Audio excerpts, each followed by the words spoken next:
बारामतीत भीषण विमान अपघातात उपमुख्यमंत्री अजित पवारांसह 6 जणांचा मृत्यू झालाय। बारामतीत लँडिंग दरम्यान हे विमान एका शेतात कोसळलं। भीषण असा हा अपघात। ज्या ठिकाणी हे विमान कोसळलं त्यानंतर त्या विमानाला आग लागली। छोटं हे विमान होतं। लँडिंग दरम्यान हे विमान कोसळलं, शेतात हे विमान कोसळलं, त्याच ठिकाणी विमानाला आग लागली आणि या विमान अपघातात अजित पवारांसह 6 जणांचा मृत्यू झाल्याची धक्कादायक घटना लँडिंग दरम्यान ही दुर्घटना घडलेली आहे। ज्या ठिकाणी हे विमान कोसळले त्या ठिकाणी तातडीनं यंत्रणा पोहोचलेल्या होत्या। अजित पवारांचा विमान अपघातात मृत्यू झालाय। अजित पवारांसह 6 जणांचा विमान अपघातात मृत्यू झालेला आहे। अत्यंत धक्कादायक। उपमुख्यमंत्री अजित पवार यांचा विमान अपघातात मृत्यू झालाय। त्यांच्यासह 6 जणांचा बारामतीतल्या या भीषण विमान अपघातात मृत्यू झालाय। तर या विमानात Ajit Pawar, 2 pilot, PSO PN Jadhav हे देखील होते आणि या विमान अपघातात या सर्वांचा मृत्यू झाल्याची माहिती DGCA कडून देण्यात आलेली आहे। बारामतीत हा भीषण विमान अपघात झाला।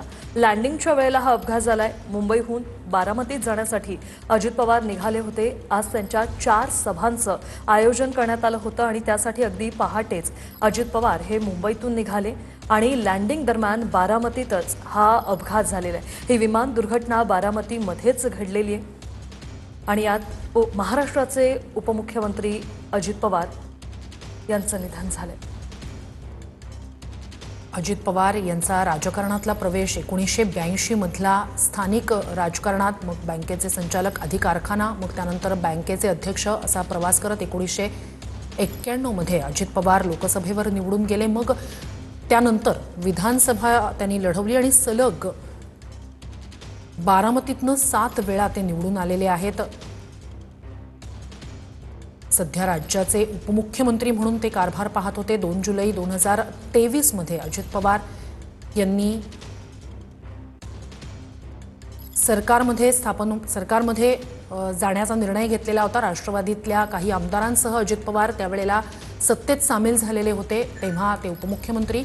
आणि आता हे नवीन सरकार स्थापन झाल्यानंतर सुद्धा मुख्यमंत्री फडणवीस आणि 2 उपमुख्यमंत्री, अजित पवार उपमुख्यमंत्री होते। उपमुख्यमंत्रीपदी राहण्याचा सुद्धा एक विक्रम अजित पवार यांनी प्रस्थापित केलेला होता। अजित पवारांचा या भीषण अशा विमान अपघातात मृत्यू झालेला आहे।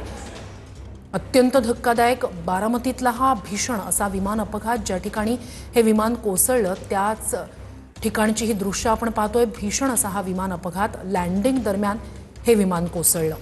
महाराष्ट्राचा फायर ब्रँड नेता म्हणून अजित पवार यांची नेहमीच ओळख राहिली। त्यांच्या स्वभावाचे देखील अनेक पैलू संपूर्ण महाराष्ट्राने अनुभवलेत। यामध्ये त्यांचा स्पष्ट वक्तेपणा असेल, त्यांचा मनमोकळा स्वभाव असेल किंवा अथक मेहनत घेणारा एक नेता, अशी त्यांची नेहमीच ओळख राहिली। मात्र एवढंच नाही तर प्रशासनावर हुकूमत असलेला नेता म्हणून देखील अजित पवार और उनके साथ में जो कुछ क्षण मिले, जो क्यों कभी बात हुई, इतना पारदर्शी नेता नहीं देखा। हाँ कहा तो हाँ 100% काम होगा, ना कहा तो 10 जगह जाओ तो भी नहीं होगा। तो खुले थे कि भाई जो होने वाला है मैं हाँ बोलूँगा तो करूँगा, मतलब करूँगा। और बोल्ड, बहुत बोल्ड थे। महाराष्ट्र के खास करके उनके बारामती क्षेत्र की प्रगति में उनका आदरणीय शरद पवार साहब के आशीर्वाद से बहुत बड़ा योगदान था। पूरा पवार परिवार आज व्यतीत होगा।